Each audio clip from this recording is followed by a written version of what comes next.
Okay, first review this week is going to be Unexpected Dev-elopments, Apocalypse Gates Author's Cut, book number 7.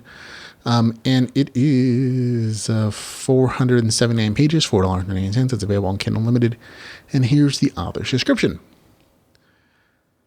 Alvin was happy to finally give Gothy one of the things she's always been begging for all along, a plane. So he was understandably upset when it died on its first short-lived flight as they helped the Red River Army Depot fend off a horde of zombies from Dallas. Gothy was happy to get a replacement of the plane, however, and the armored vehicle supporting a big gun pleased Alvin as well. With the Bradley fighting vehicle in their possession, he couldn't help but wonder what could possibly be a real challenge in the future.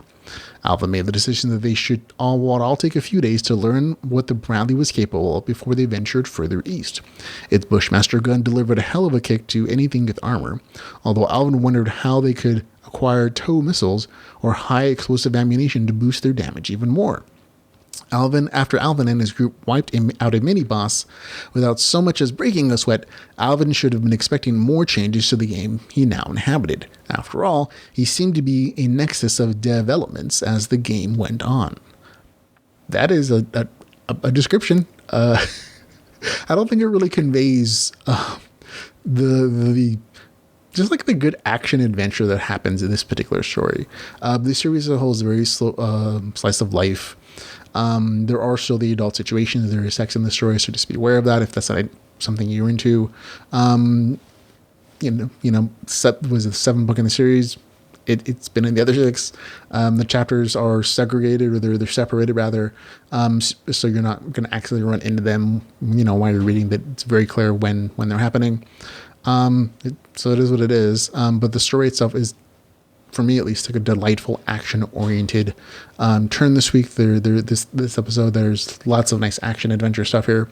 The main group of Alvin and the Kirk girls, his harem, are going back to some of their locations using the fast travel system, which is kind of underused sometimes in the series, and just kind of catching up with the characters you like, and also getting into helpful quests to help them out. And there's lots of little nice opportunities without the travel log sections that come with the series sometimes of just bam, bam, bam, action with like little breaks for character development and for community development and for just situational stuff and maybe some exploring to new locations. But there's like a nice, satisfying, bit of action this time around. There's not really much of a series goal for the series sometimes. It just, again, very slice of life, although there are hints in this particular novel that may change in the future, in that new elements are going to be introduced that may prove challenging to the main character. But the big thing here is essentially, like I said in the novel description, that the developers are messing with the main character and the game mechanics, which he definitely rebels against in very interesting, hilariously inexploitive ways, which is very entertaining for me as a gamer to read, because I'm like, oh yeah, I've used I've used some of those tricks before to break a game, or to break a game in beta, whatever the case is. But again, fun, entertaining stuff. It's a score of 7.8 out of 10 for me. That's the Unexpected Developments, Apocalypse Gates Author's Cut, book number 7, with the good score of 7.8 out of 10. Had a good time.